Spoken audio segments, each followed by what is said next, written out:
नमस्कार दोस्तों। स्वागत है आपको और एक डरावनी कहानी में।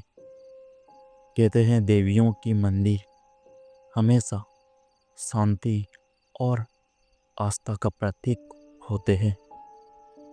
लेकिन जरा सोचिए, अगर कोई ऐसा मंदिर हो जहां देवी की मूर्ति दिन में तो शांत दिखे, मगर रात होते ही उसकी आंखें लाल अंगार की तरह जलने लगे और वहां जाने वाले इंसान कभी लौट कर ना आए तो क्या होगा। आज की कहानी है एक ऐसे गांव की जहां पहाड़ी पर बना हुआ मां चामुंडा का मंदिर भक्तों को आशीर्वाद नहीं बल्कि मौत का बुलावा देता है। तो संभल कर बैठ जाइए, क्योंकि आज ये कहानी आपके दिल की धड़कनें बढ़ाने वाली है। राजस्थान की वीरान पहाड़ियों के बीच बसा था एक छोटा सा गांव, बनसपुरा। बनसपुरा गांव शांत तो था, लेकिन उसके लोगों के दिलों में हमेशा एक डर फैलता था। डर उस पहाड़ी पर बने चामुंडा माता के मंदिर का। कहा जाता था कि सैकड़ों साल पहले एक शक्तिशाली तांत्रिक ने मां चामुंडा की भयंकर साधना की थी। उसने इंसानों की बलि दी थी और वही रक्त उस मंदिर का नींव में समा गया था।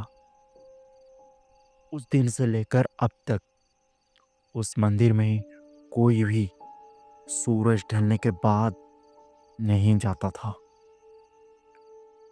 क्योंकि गांव के बुजुर्ग बताते थे मां का शक्ति वहां है, लेकिन वो शक्ति जागृत होते ही सब कुछ भस्म कर देती थी।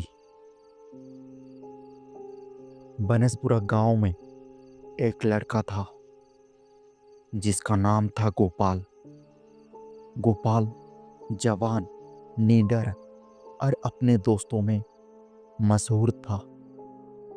उसने सुना कि मंदिर में रात के समय घंटियां अपने आप बजती है और मूर्ति की आंखें से लाल रोशनी निकलती है। गोपाल ने सबके सामने हंसते हुए कहा, ये सब बूढ़े की बनाई कहानियां हैं। मैं आज रात वहीं जाकर सोऊंगा। गांव वालों ने डर गए, उसे बहुत समझाया, पर गोपाल जिद पर अड़ा रहा। रात होते ही उसने अपने दो दोस्त रामलाल और भीमा दोनों को साथ लिया और तीनों उस मंदिर की ओर चल पड़े। जैसे ही वो पहाड़ी पर पहुंचे, ठंडी हवाओं ने उनका स्वागत किया और मंदिर टूटा फूटा था, लेकिन अंदर की मूर्ति अभी भी चमकदार थी। गोपाल ने हंसते हुए कहा, देखो, ना लाल आंखें, ना कोई भूत, सब झूठ है। लेकिन उसी वक्त मंदिर की घंटी अपने आप बज उठी।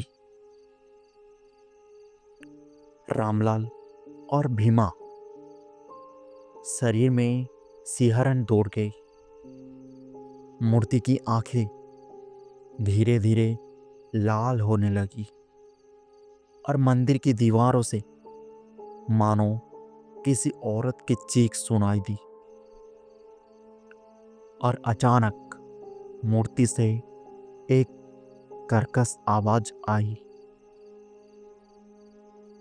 सदियों बाद कोई आया है। रक्त चाहिए मुझे, बलि चाहिए मुझे। गोपाल ने डर छिपाते हुए कहा, यह सब मेरा वहम है। लेकिन तभी भीमा चीख पड़ा। उसकी गर्दन पर किसी अदृश्य हाथ ने पंजे गड़ा दिया। खून बहने लगा और रामलाल ने भागना चाहता था, लेकिन मंदिर का दरवाजा अपने आप बंद हो गया। अब मूर्ति से एक भयानक काली छाया निकली। वो छाया थी मां चामुंडा का रौद्र रूप। उसकी जीभ खून से टपक रही थी, बाल बिखरे हुए और हंसी पूरे मंदिर में गूंज रही थी। गोपाल ने हिम्मत जुटाकर मूर्ति से कहा, हमसे गलती हो गई है माता, हमें छोड़ दो। लेकिन चामुंडा की छाया गर्जी। मेरे मंदिर की नींव खून से पवित्र हुआ था, और जो मेरे द्वार पर रात में आएगा उसका रक्त मेरे चरण में बहेगा। और भीमा वहीं तड़प कर मर गया। उसका खून मूर्ति के चरणों में समा गया। रामलाल पागलों की तरह दीवारों से सिर मारने लगा, और अचानक उसका शरीर आग की तरह जल उठा। गोपाल अकेला बच्चा, उसकी आंखों से आंसू बह रहे थे। उसने प्रार्थना की, माँ दया करो। लेकिन तभी मूर्ति की लाल आंखें और तेज चमकने लगी। गोपाल चिल्लाता रहा, और सुबह गांव वालों ने मंदिर के बाहर उसका जला हुआ शरीर पाया।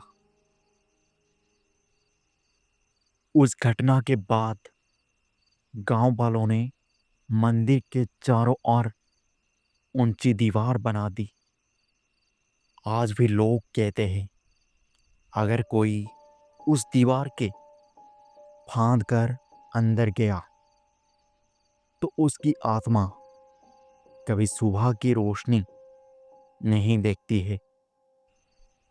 रात के सन्नाटों में मंदिर से अभी भी घंटियों की आवाज आती है, और कोई कोई तो यह भी कसम खाता है कि उसने लाल आंखें वाली चामुंडा छाया की मंदिर की छत पर घूमते हुए देखा है। तो दोस्तों, ये थी चामुंडा का श्राप की डरा देने वाली कहानी। गांव वालों का कहना है कि आज भी उस मंदिर की घंटियां रात को अपने आप बज उठती है, और लाल आंखें वाली वो छाया पहाड़ी पर घूमती हुई दिखाई देती है। सोचिए, अगर आप कभी उस गांव से गुजरे और दूर पहाड़ी पर बने उस मंदिर से आवाज आए, क्या आप हिम्मत करेंगे दीवार फांद कर अंदर जाने की? जवाब कमेंट में जरूर बताइएगा। अगर कहानी ने आपको डरा दिया है तो इसे लाइक और शेयर करना मत भूलिएगा। और हाँ, चैनल को सब्सक्राइब जरूर करें, क्योंकि अगली बार मैं फिर लेकर आऊँगा एक ऐसी दास्तान जो आपके अंधेरे में अकेले बैठकर सुनने की हिम्मत नहीं हुई।